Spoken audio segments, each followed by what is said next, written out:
Dr. Hemendra Singh Chandalia is Professor of English at Janardhan Rai Nagar Rajasthan Vidyapith, Udaipur. Presently, he is serving as Dean, Faculty of Social Sciences and Humanities. He has 22 books and about 45 research papers to his credit. He has been awarded the prestigious Chandra Dev Sharma Award, Maharana Raj Singh Award, Poetry Society India Award, Katharang Story Writing Award, Dr. Rajendra Prakash Bhatnagar Award for Literature, and Professor Nandakumar Lavande Academic Excellence Award. He served the Central University of Haryana for 2 years from February 2012 to February 2014 in various capacities such as HOD English, Dean, Faculty of Social Sciences and Humanities, Officer in Charge Examinations, and Officiating Vice Chancellor. Thank you so much, sir, for coming here. We heartily welcome Professor Chandalia for his plenary session. Over to you, sir.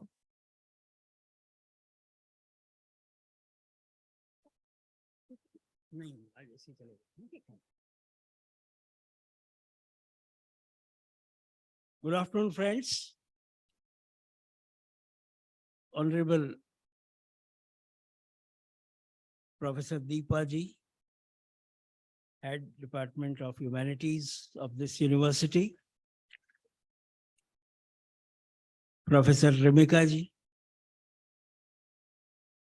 esteemed colleagues from various universities, colleges, delegates to this conference, dear students of this very prestigious university, which has earned its name not just in this country but abroad as well.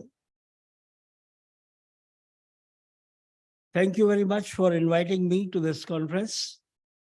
I've been a part of this university for quite some years now, as a member of the Board of Studies also. And therefore, I congratulate my department for organizing this conference on a very relevant theme.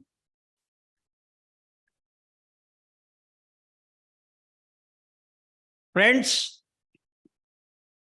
there is a myth that post-lunch sessions are rather sluggish. Let us break this myth and try to make it as interactive as possible and as enjoyable as possible. Are you with me, friends, there at the back? It's such a feeble voice, you know. Let's say it once again. Great. So how is the Josh? Great. Wonderful. So friends, we are today here to talk about some of the very important things that have been delineated by the organizers of this conference. Revisiting history, ethnicity, and myth in literature. Basically, when we talk about literature, even those students who are not enrolled as students of literature, I know are fond of literature. Everyone reads a story sometime or the other in his life. Everyone has heard stories from grandparents, the Nani and Dadi ki kahani. And we also tell stories. When you go home after a semester in the semester break, you have so many stories to tell to your parents about what happened in the college or what happened on the campus. So every little word which comes out of your imagination, your experience, your observation, your thoughts,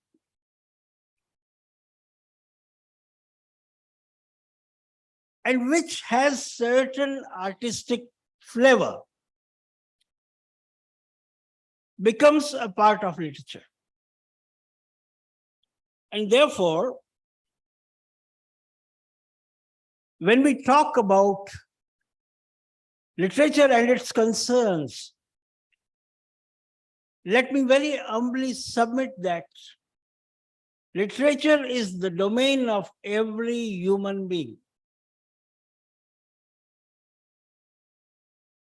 Everyone who is born on this earth has stories to tell. Some people are able to tell the stories, some people don't. Now, what is this question of revisiting? When we talk of revisiting, what are we trying to do while we revisit things? I look at it from my own perspective. When I revisit a text, whether it is a written text or an oral text, whether it is a film, whether it is a documentary, I do it for two reasons. One, when I want to consolidate that idea and get more closer to that idea, I want to unravel the mysteries of that text. I revisit the text and reread it. Now, rereading gives you newer meanings of a text. And sometimes, when I go to a text, revisit it, I want to subvert it. which means that the established meaning of the text, which is known to everyone, I want to subvert that and give a new meaning to the text. That is how we revisit. We try to learn again and again. And we try to consolidate certain ideas. We try to discover some ideas. And we try to refute certain ideas which are already there in academic discourses. When I say I want to revisit history, ethnicity, and myth in literature, I would like to say that I want to reread those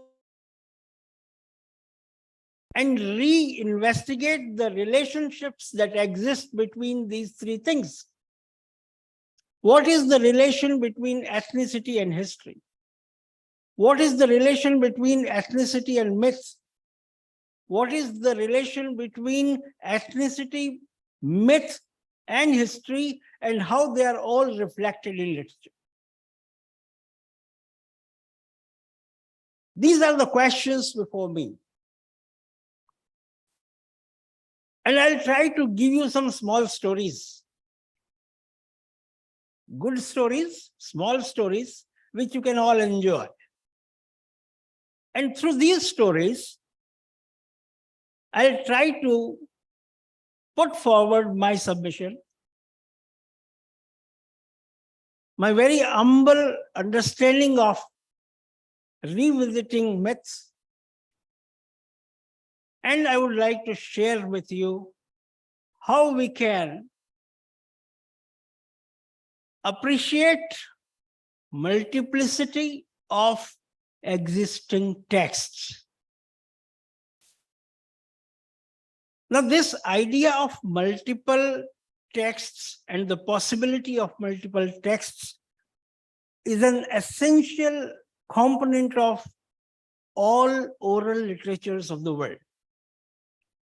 I'm a student of literature, and I have a particular fascination for indigenous writing.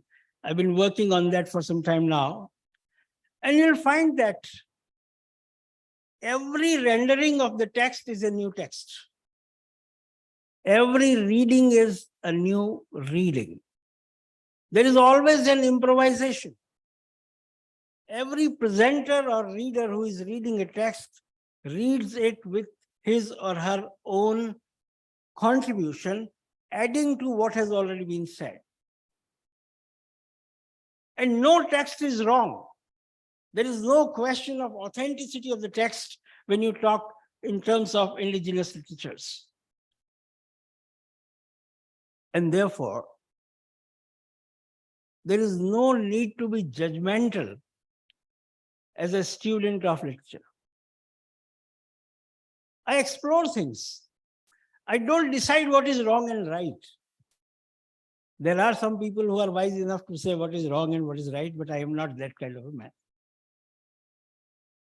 So my submission today is, I'm going to talk about two things. One, myths of Genesis. I hope we are all aware of the term Genesis. सब लोग जानते हैं Genesis क्या है? How this world came into existence. ये दुनिया अस्तित्व में कैसे आई?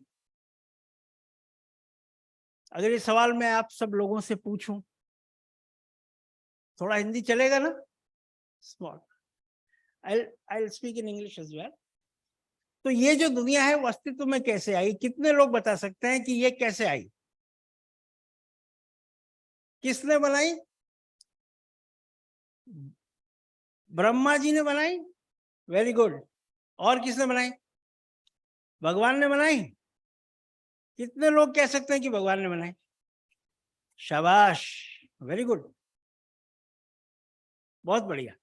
तो मैं आपको ये भी बताने वाला हूं कि और कौन कौन थे जिन्होंने इस दुनिया को बनाया, है ना? वो चार्ल्स डार्विन का नाम सुना है क्या आपने? Have you heard the name of Charles Darwin? वो क्या कह रहे थे? चलो बाद में बात करेंगे. हाँ, विल टॉक अबाउट दैट थोड़ा देर से. But right now, my first attempt to understand the relationship between myth and history begins with Genesis.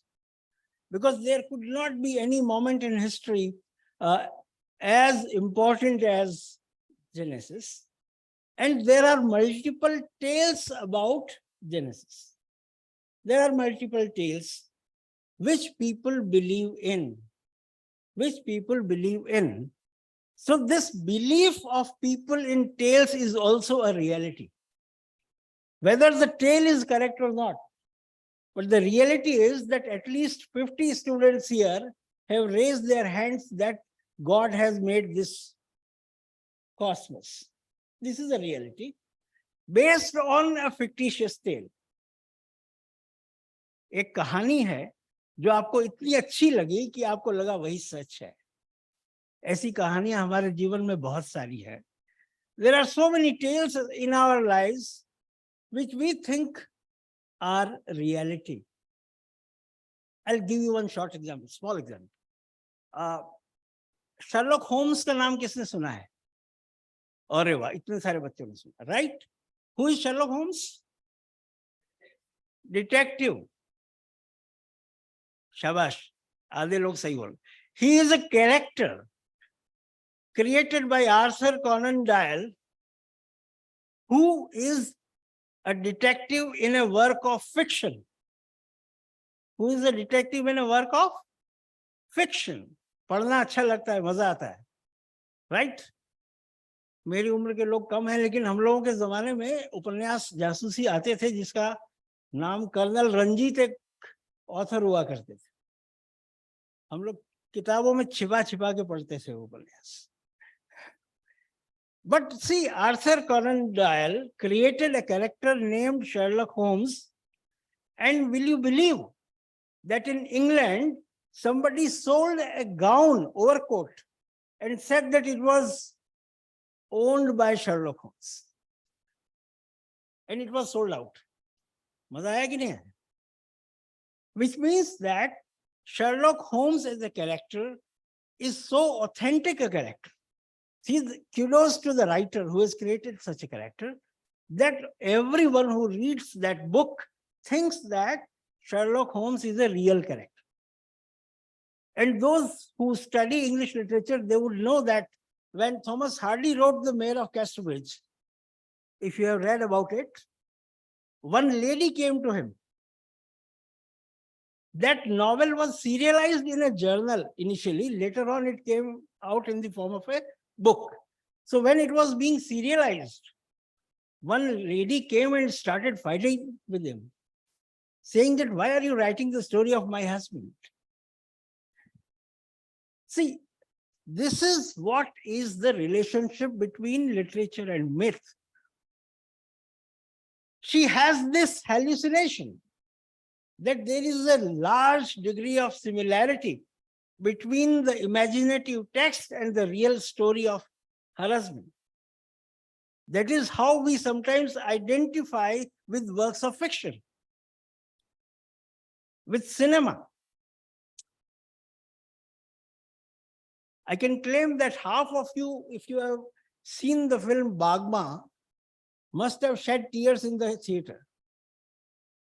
You may not agree with me right now, you would not admit, but it has happened in many cases. Because we somehow identify with the characters on the screen, so much so that the characters become a part of our life, and we start feeling like them, we start feeling for them. So the work of fiction means literature, history, and myth. They are closely knit. But as a student of literature, our job is to identify each one separately and understand their relationship without being swayed away by their influences on us. I have given you two examples, one by Arthur Conan Doyle and the other one, Thomas Hardy. Now let's go back to the topic I was talking about. I'm going to talk about Genesis, the beginning of this cosmos. So the title of my talk today is Myths of Genesis, and the other part is Genesis of myths.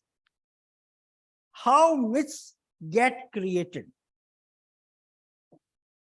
And there is a very interesting relationship between these two things. As many of us believe, Brahmaji is the source of this country, this world. There is a myth about that. Those who have not read that myth, please lend me your ears. आ जाओ बच्चे, बैठ जाओ एक बार सारे, हाँ आराम से, कोई बात नहीं, कोई बात आने दीजिए, एक बार बैठ जाए फिर सुनाता हूँ। मैं वैसे भी कहानी सुना, मैं कोई गंभीर बात नहीं कर रहा हूँ, कहानी सुना। So please sit down. So Brahma ji created this world, all of you know. But how did he do it? कैसे किया? There is a myth behind that. And the myth is that Vishnu ji was lying on his bed. Vishnu ji सोए हुए थे, उनकी नाभि से एक कमल का फूल खिला, उनकी नाभि से, नाभि is navel. So a flower, a lotus flower emerged out of the navel of Lord Vishnu, and Brahma ji was sitting on that flower.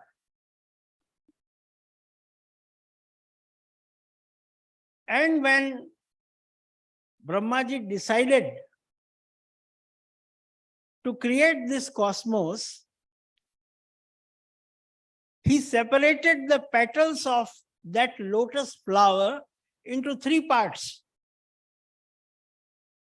One part became sky or the heavens. The other part became the earth. And the third part became what we call Patal Lok. Okay. So this is the myth. जो लोग ब्रह्मा जी का नाम ले रहे हैं वो इसको पूरा याद कर रहे हैं, बच्चों को सुनाएंगे मजा आएगा. Now, why is it a myth? अब इसको समझिए. This is not history. क्योंकि किसी भी विष्णु जी के नेवल से कमल का फूल नहीं उग सकता है. जो लोग साइंस पढ़ते हैं जानते है ना. और किसी भी कमल के फूल को 3 टुकड़ों में बांट के आसमान, जमीन और पाताल नहीं बन सकता है. Right? But try to understand this as a student of literature. Every story is symbolic. अभी मैडम कह कर गए. Every story is symbolic. It is metaphorical. Metaphorical का मतलब क्या होता है? सांकेतिक.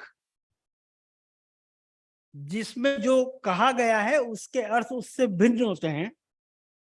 The meaning is slightly different, right? So those who believe that Brahma ji made this world or this cosmos try to learn that it is a myth, and the myth is symbolic.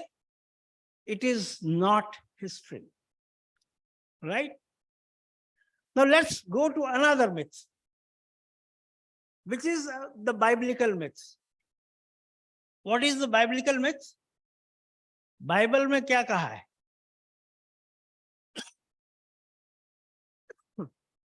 The Bible says that God created this world. क्या कहा? God created this world, and it took him 6 days to create it. कितना दिन लगा था? How many days?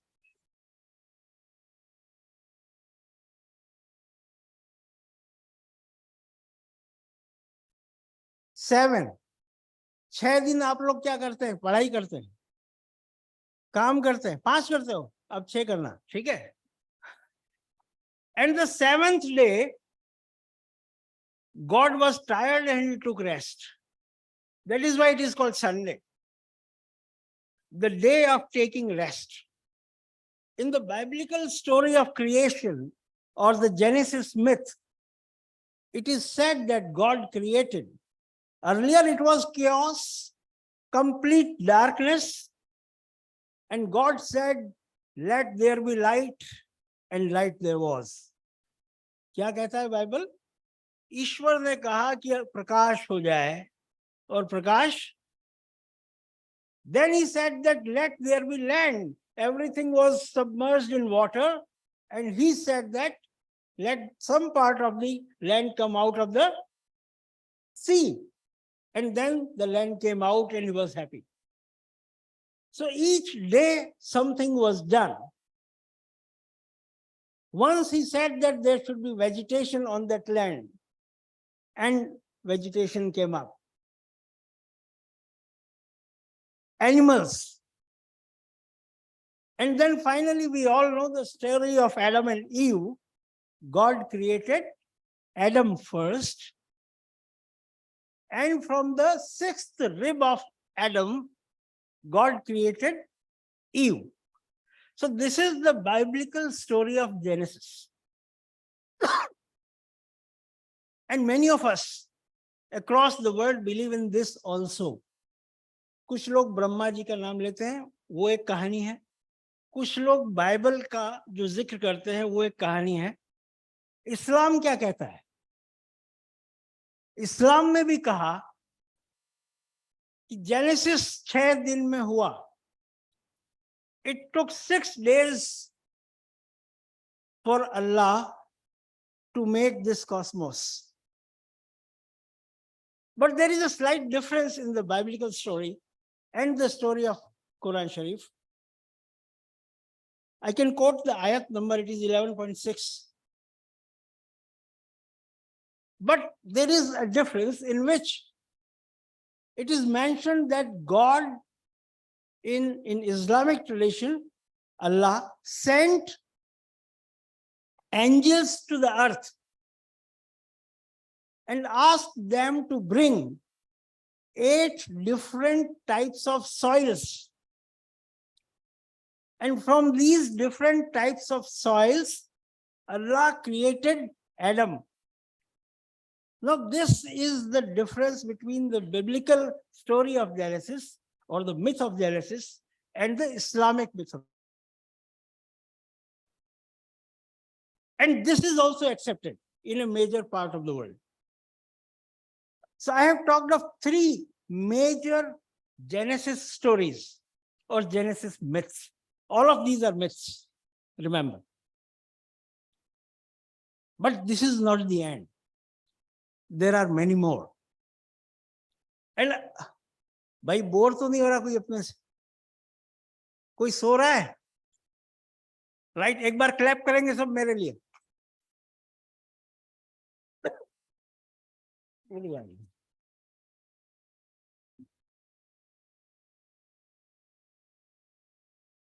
हाँ, अरे अभी जाने वाला नहीं हूं, थोड़ा बंद कर दीजिए.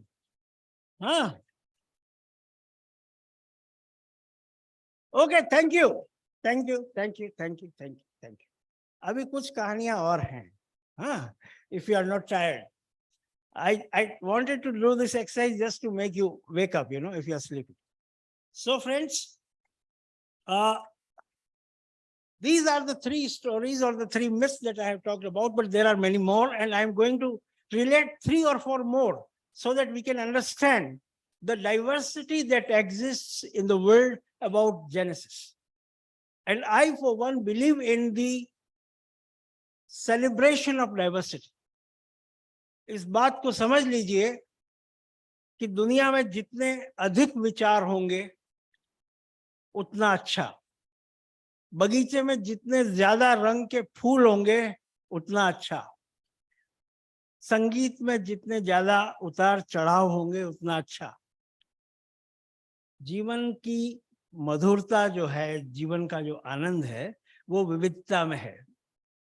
आप लोगों को भी अच्छा लगता है जब यूनिफॉर्म में नहीं आना होता है, अलग अलग रंग का ड्रेस पहन के आएंगे, अच्छा लगेगा।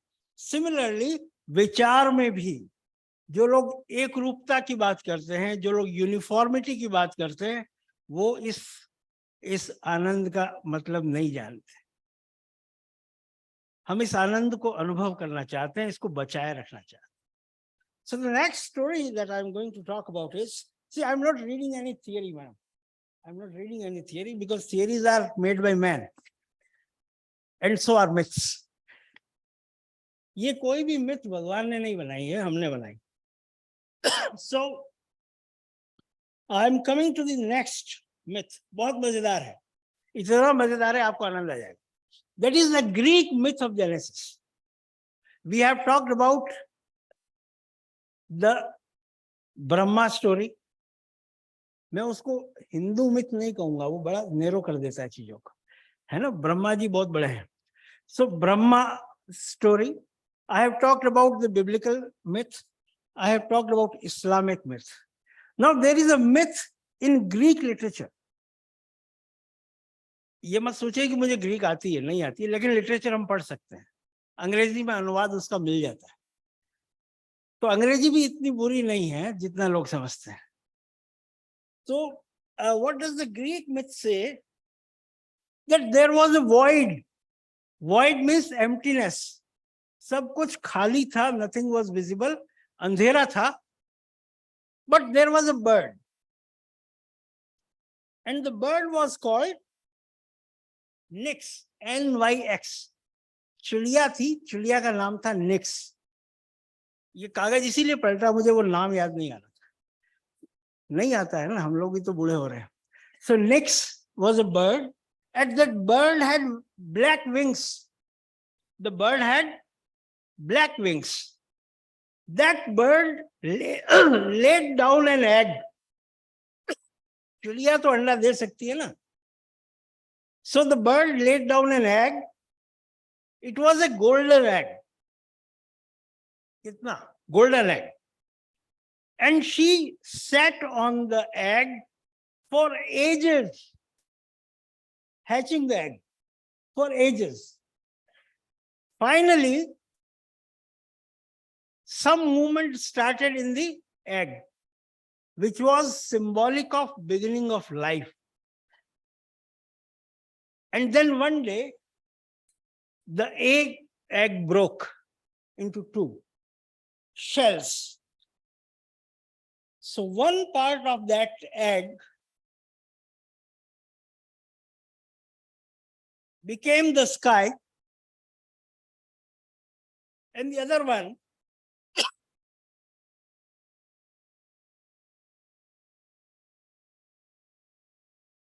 so out of that egg came out Eros, E-R-O-S, the Greek god of love. The Greek god of love. Out of that egg came out the Greek god of love. And the other one, which became the part of earth. So Eros named the sky Uranus, and earth he named Gaia, G-A-I-A. So these two names were given by Eros to the two parts, earth and sky. Then they had many children, and out of these children, there was one called Zeus, Z-E-U-S.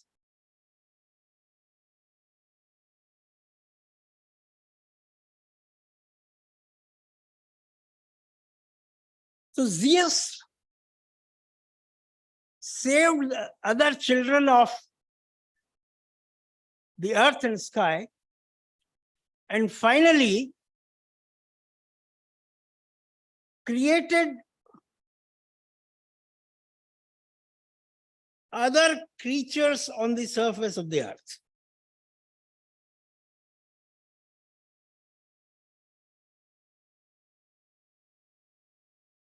man and animals.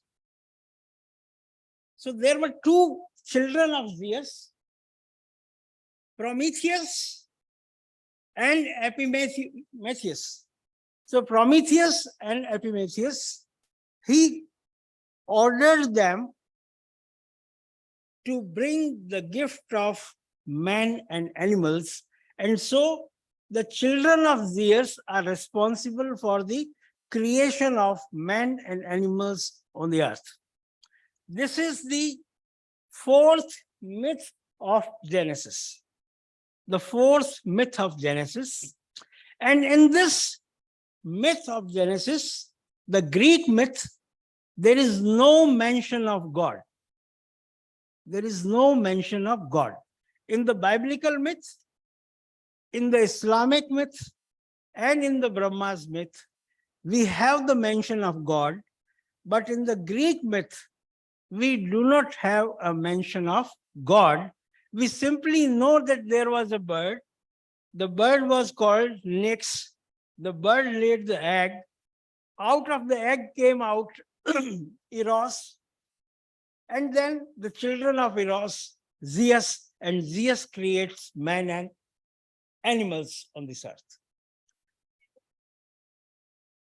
Yes, but that is after the Genesis, not before the Genesis, right? If you read it carefully, you will find it is after the Genesis. I am talking about Genesis. Who created this world? And in that, you see, it is a later part, comes in the later part, right? So that is the Greek myth. And then you have one more myth, the Egyptian myth, right? I'll just trying to take you around the world. थोड़ा थोड़ा बता देंगे, बहुत ज़्यादा है. I'll talk a little bit about a few Genesis myths and then come to my part of creation of myths, right? So the fourth part is the Egyptian myth. Egypt कहाँ है? Where is Egypt? Egypt कहाँ है दोस्तों? इधर ही है क्या राजस्थान में? नहीं, अफ्रीका में. शाबाश. So Egypt is in Africa. और जो लोग हिस्ट्री पढ़ते हैं या कहते हैं कि हमने पढ़ी है, वो जानते हैं कि इजिप्ट कहाँ है? अफ्रीका में है. और one of the 5 oldest civilizations of the world, दुनिया के 5 जो प्राचीन सभ्यताएं हैं, कौन कौन सी है? बोलो.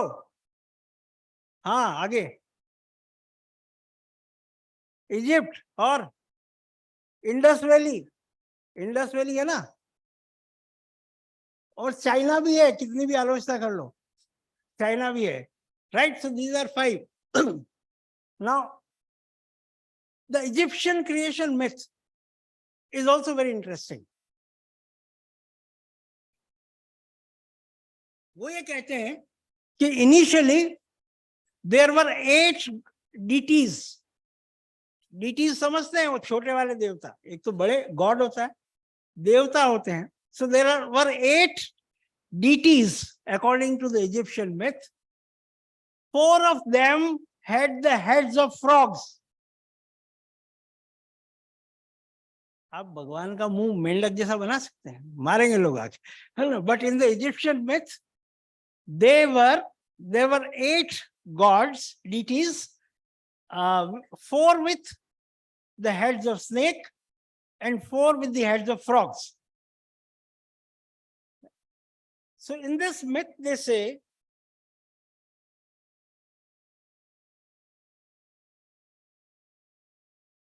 that these 8 deities existed in a watery chaos of pre-creation. See, before the creation, in all myths, you will find that they talk of chaos. They talk of void. And in Egyptian myth, they say that it was a watery chaos. The void was filled with water. It is only the Egyptian myth that says. And out of this,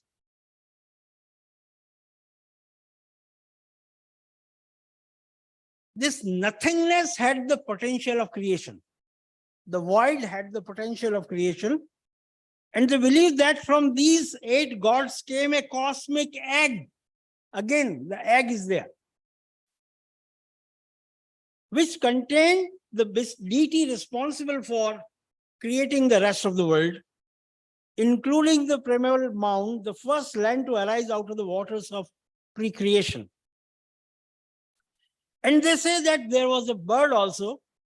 They mention 2 birds. One is a goose. One is a goose, which is called the great cackler. And the other is a bird called ibis, I-B-I-S. So out of the egg came out the deities which created this world or this cosmos. So these are different creation myths which are available in the literature of different parts of the world. But in India, there is a stream of thought which does not believe in creation as an idea. I'm referring to Jainism, the reformist philosophy which came due to the excesses of the Sanatan tradition, where Karmakand and Bali and all these things had increased. So another stream of philosophy in India called the Shraman Sanskriti. We had Jainism and Buddhism coming out of that. And in Jainism,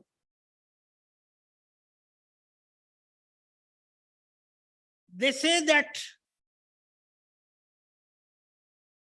there is no beginning and no end. Everything existed from the beginning and everything will continue. It will be endless. Why? Because they believe in supremacy of matter, which they call Pudgal. In Jainism, there is a term called Pudgal. Pudgal is matter. Go back to Darwinism. And matter is something which is indestructible, if you understand in terms of science. So something which is indestructible cannot be produced. This is a corollary. So something which is not destructible cannot be produced, which means that it has always existed and it will always remain. So there is no one who created this world.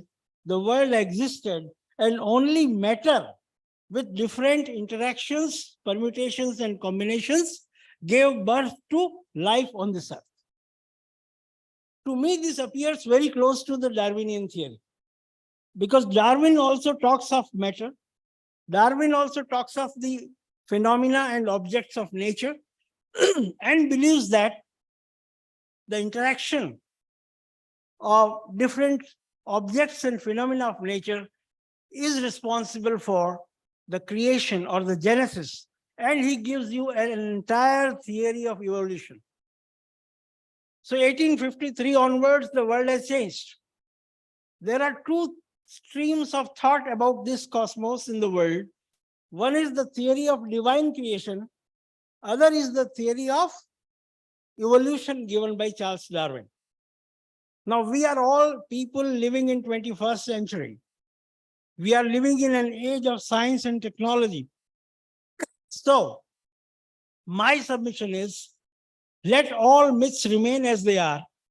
Let us try to understand scientifically the evolution and try to understand how matter is the responsible element for the genesis of this cosmos. Right? So these stories are there. Then you have this philosophy of non-creation. And then there are certain, Madam, time 5-10 minutes? 5 minutes, okay. So, हम लोग lunch में थोड़ा ज़्यादा खा गए ना, समय खा गए, खाना नहीं. We ate away time, you know. So There are certain indigenous communities in the world. इसको भी समझ लीजिए, लास्ट है, उसके बाद खत्म करेंगे. Indigenous means those people who have lived in isolation for centuries, which are called aboriginals. In India, we call them tribes. And there are some 400 million people in the world who are called indigenous. They live in some 72 countries. And these indigenous people, they have their own myths of Genesis. Right? So I will tell you only one to end, क्योंकि बच्चे लोग जाने लग गए.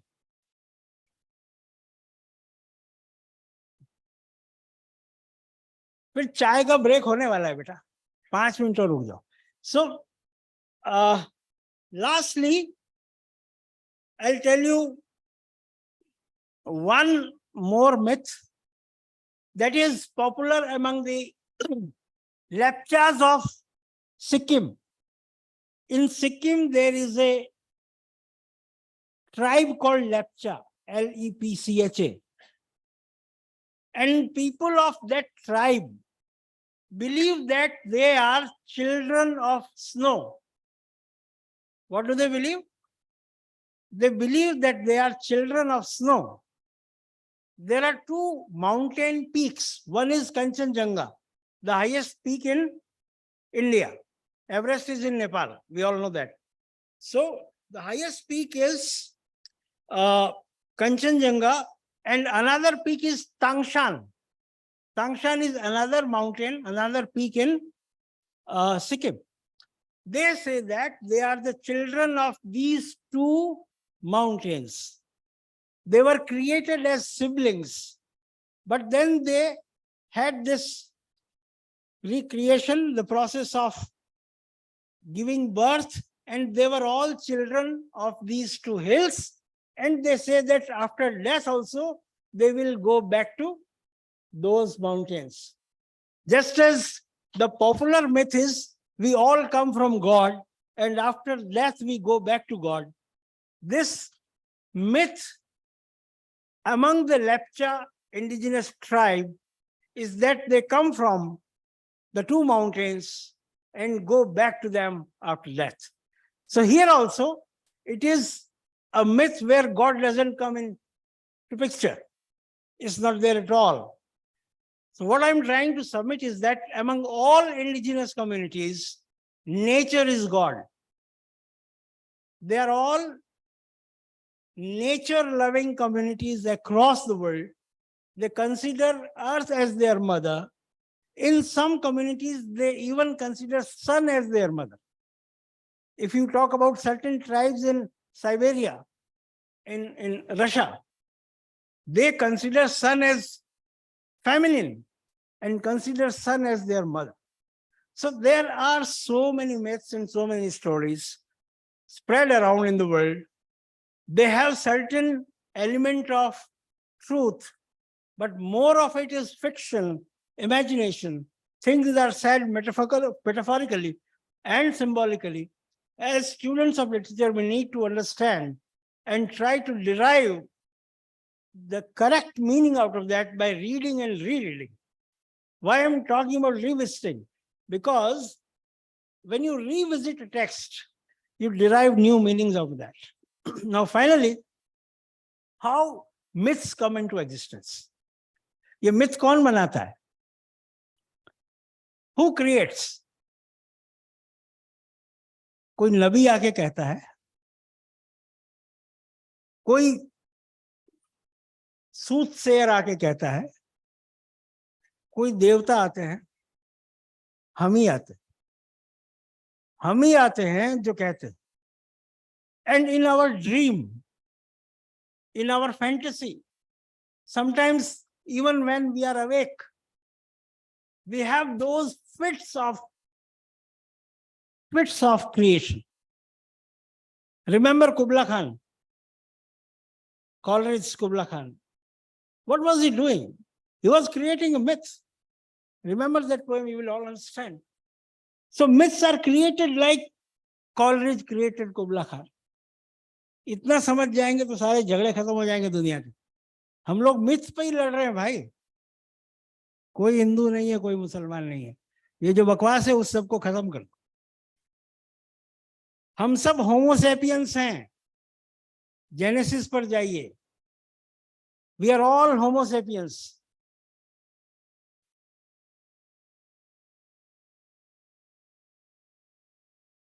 ना कोई बड़ा है ना कोई छोटा है, ना कोई मजहब बड़ा है ना कोई भाषा बड़ी है। हम सब आदम जात हैं, and that is the core of our unity. जो लोग आपको लड़ाते हैं उनको भगा दीजिए अपने बीच में से, throw them out. We don't want a country which is so divided. We don't want a world which is so divided. We are all one as human beings. मैंने आपको इतने सारे मिथ से समझा दिया कि दुनिया कैसे बनी है। ना किसी हिंदू ने बनाई है ना किसी मुसलमान ने बनाई। चिड़िया के अंडे में से बनी। तो चिड़िया कौन सी जात की है? Thank you so much.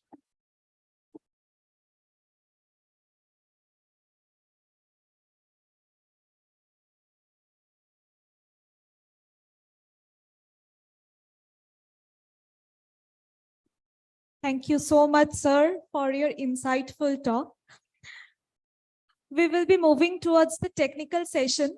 So all the details regarding the technical session, I have already shared in group. Just give me a second. Yes.